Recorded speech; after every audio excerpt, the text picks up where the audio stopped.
Hello, everybody. This is Jason, and this is Tuna. She's saying hi. I thought my goal today is to see if I can put a smile on your face. The best way I know how to do it is to introduce you to my dog. This is Tuna. Hi, Tuna.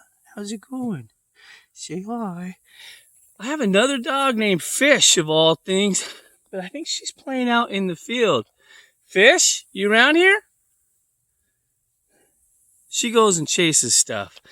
Tuna can't see. She's a little blind. She was that way when we got her, when the veterinarian told us about it when she was just 8 weeks old. That's when we got him. So today I'm going to tell you the story of how we got Tuna and Fish, and hopefully it puts a smile on your face. Dogs are amazing. You deserve so they do a good job, don't they, of putting a smile on your face? Dogs are pretty cool. You ever hear some of those stories about what dogs do? Like, you ever hear about, like, a couple years ago, that dog that at the funeral just went and laid up at the casket with its owner when it died, and that other one, that one service dog that jumped out in front of the blind person's thing to saved its life from the bus. It took the brunt of the hit, and it saved the blind person's life. And there was another dog that was saved. Hi, you want to get back up? Come on. That dog saved the whole family. Woke it up in the middle of the night. They knew it was a fire. And there was another dog that was jumped up on the bed and figured out that the baby Hazel had stopped breathing in their crib, and they were able to get baby Hazel going. They wouldn't have known that happened to her if the dog hadn't woke her up. And I just find it's amazing. Dogs are amazing. I think dogs and cats are different. Cats have their place. I'm not saying they don't. I think though, I think what happens is they remember back to the Egyptian days. You remember those, you see some of the mythology in Stargate. You ever watch that TV series and that movie? But if you think about it, what did the dogs do? The dogs were always like servants, helping out. And they were the working class, devoted, caring people. And you're such a good doggy. I just love you so much. The working class. And what were the cats? The cats were always pictured laying around, being worshipped. And I think the dogs and cats still remember those days, and they still act that way today. Dogs and cats are different. If you died, your dogs will kind of lay down beside you and be there for you. Your cat wouldn't take very long before they started eating you. That's how I figure it. When my dogs aren't feeling too good, I say, hey, Christy, the dogs are feeling a little melancholy. I don't know why they say when you took them in that you were getting them fixed. It seems to me, after I found out what they're doing, you should say, hey, we're going to go get our dogs broken. When I brought them home, I said, honey, do they look a little rough? Yeah, my wife does not like my humor. She doesn't like my singing either, which I don't understand. How can you not like my jokes or like my singing? Oh, today's our anniversary too, so yeah, I'm married to somebody who doesn't like my singing and doesn't like my jokes. I'm shocked. And you know what you call a zoo with no animals? A Shih Tzu. Just a little thought for the day. All right, here's how we got the dogs. So we had moved to this neighborhood, and we were trying to be a big part of this neighborhood. It was a rough neighborhood, and we picked that neighborhood, and we wanted to make a difference in that neighborhood. My wife picked it first, and we're hoping to be a good part of that neighborhood. Well, there was a little church in that neighborhood we started going to, and they asked if I could help with an event, a Good Friday event. And I said, okay, sure. What do you want me to do? You know, maybe I thought they'd have me preach or teach or do something fancy. But no, they're doing a little event outside called the Stations of the Cross, which I was glad to do. I'm joking around. And when I got there, met everybody. They promptly said, "Here's your costume." And they wanted me to dress up in like this shepherd's costume to do my station to tell a little bit about Jesus' last week. Well, we got all of our rehearsal in. I figured out what my responsibilities were, and we all sat around talking for a minute. And while we were sitting on the porch, because it was an outside event, these two crazy little tiny 8-week dogs come flying around the corner. They looked mangy. They looked uncared for. They looked malnourished. But apparently, the ladies in our church were dog rescue heroes, and apparently, the people in around that area knew that they would take care of the dogs.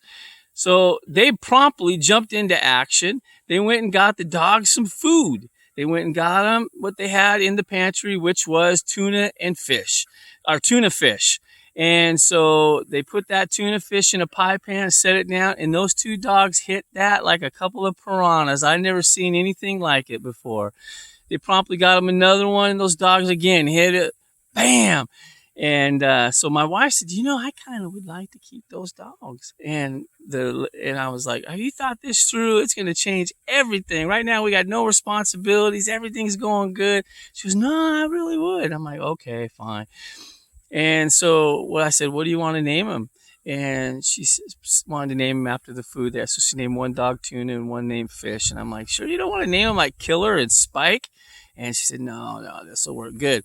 So the dogs have been great. It was the best decision we ever made. And they've been part of the family. And we took them to the vet. And over the years, the vet said, boy, these dogs hit the doggy lottery by getting to go home with you guys. And we tried to take pretty good care of them. And the vet, by the way, has been great. They really help us out with, don't knock it all over, Tuna, with everything. And they've been great. And we really appreciate how they have helped us out to care for 2 dogs because it's kind of expensive. But these dogs have been great. They are super awesome, like with little kids. They just are gentle with them. Christy and I have been trying to train them since day one, and they've really responded, and they're so calm around little kids. That's always an amazing thing. The college kids, they love them. A lot of times the college kids will just take them and pet them and help them like therapy. They'll take them out to the hammocks out where Christy is ministering to the college kids on the college campus, and they'll lay on the hammocks and just cuddle with the dogs. It's like therapy for them. And the dogs are doing great. One interesting thing is Tuna, we found out even at 8 weeks old when we took him in that she is going blind. And she can't see now hardly, just a little motion. But if you weren't told about it, it's amazing. I don't know how she does it, but she just goes and goes and goes and does everything. Just has a few mishaps, but for the most part, I don't think she knows she's blind. And I find it kind of inspirational as I watch her. You and I go through some difficult times too, and we have to handle it well. I think Tuna knows that she's got people who love her and care for her. And I think we got to remember that too. When we go through our tough times or we get physical ailments or problems that we come, that God loves us. And there's something I think Tuna finds comfort at laying at our feet, letting us hold them and care about her. And I think we got to take a lesson from Tuna and we got to lay at God's feet. If you've been running away from God and you just don't want to acknowledge that he's there, you may feel a little bit lonely in dealing with the problems that are coming your way. But I think if you can learn to lay at his feet, maybe read your Bible and say a prayer and just acknowledge that he's there and he cares for you and loves you, I think that'll help you through your challenges that you're facing. Tuna and Fish have been great dogs for us, and little Grayson is like a nephew, and I think he was raised practically with them, so that I think Tuna and Fish think that Grayson's their little brother, and they've been a great addition to our family. And that's how we got Tuna and Fish. They've been pretty cool.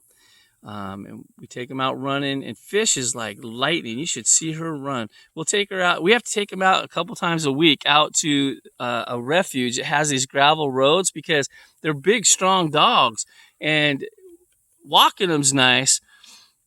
Playing on our property's nice, but man, do they want to run, especially Fish. So we take them out in the truck and we let them out behind us, and we take off in our truck at 20 miles an hour, and Fish just wants to run by us, and she'll run on the front of us and look back at us like, is that all you got?